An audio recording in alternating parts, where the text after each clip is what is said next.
We're filming around him while scuba diving. If we weren't here, he would likely be going as deep as 50 feet. This is considered one of the most dangerous ways to fish in the world. He was using a surface air compressor, and tragically, accidents like this have cost lives. There are reports of nomadic seafaring communities known for their remarkable diving abilities.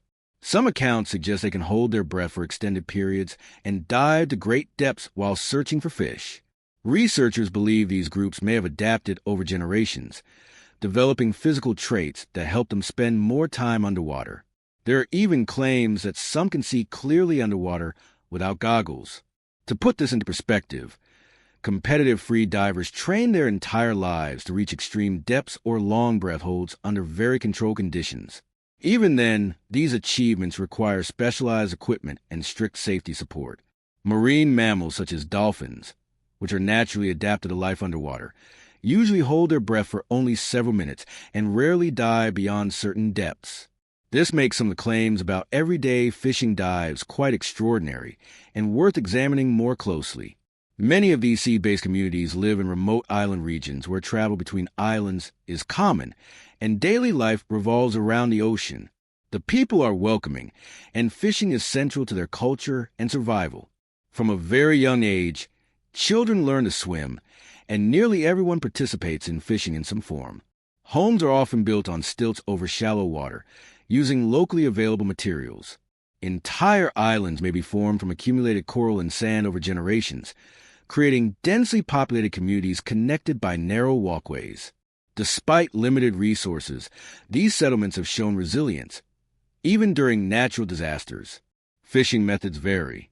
While traditional free diving was once common, many fishermen now rely on surface-applied air systems because they allow longer bottom time and higher catches. However, this method carries serious risks, including equipment failure and decompression sickness, which can be fatal without proper training and safety procedures. Although free diving requires skill and conditioning, it becomes less practical when feeding a family depends on daily catches. Over time, many fishermen stop practicing breath-hold diving altogether. As with any physical ability, if it is not used regularly, it diminishes. What becomes clear is that these fishermen are not performers or athletes. They are workers doing demanding and dangerous jobs under difficult conditions. Their choices are shaped by economics, responsibility, and survival rather than tradition or spectacle.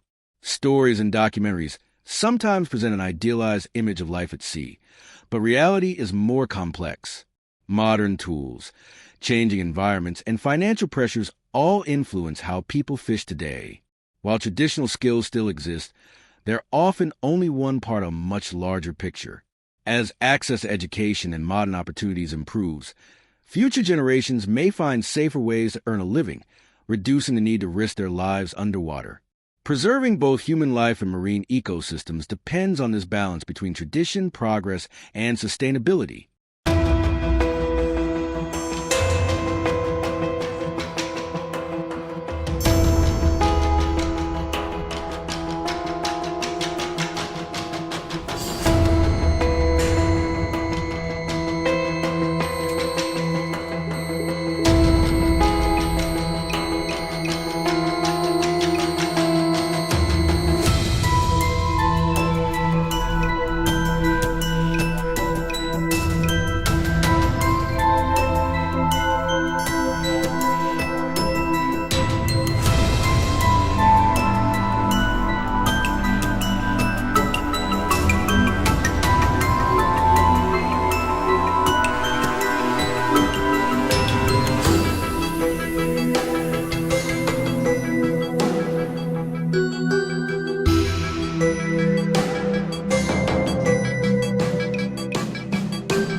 As we prepare for the evening dive, one of the fishermen tells us about a recent accident.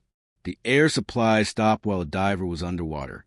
He was only about 20 to 30 meters deep, but he didn't make it back. Incidents like this are rare, but when they happen, the consequences are severe. Although using surface-applied air is extremely effective for catching fish, it is also very dangerous. These fishermen risk their lives every day to support their families. Small mistakes, equipment failures, or poor conditions can quickly turn fatal.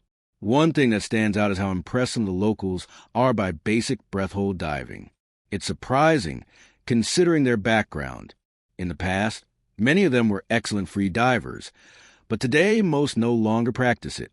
Like any skill, if it isn't used regularly, it fades over time.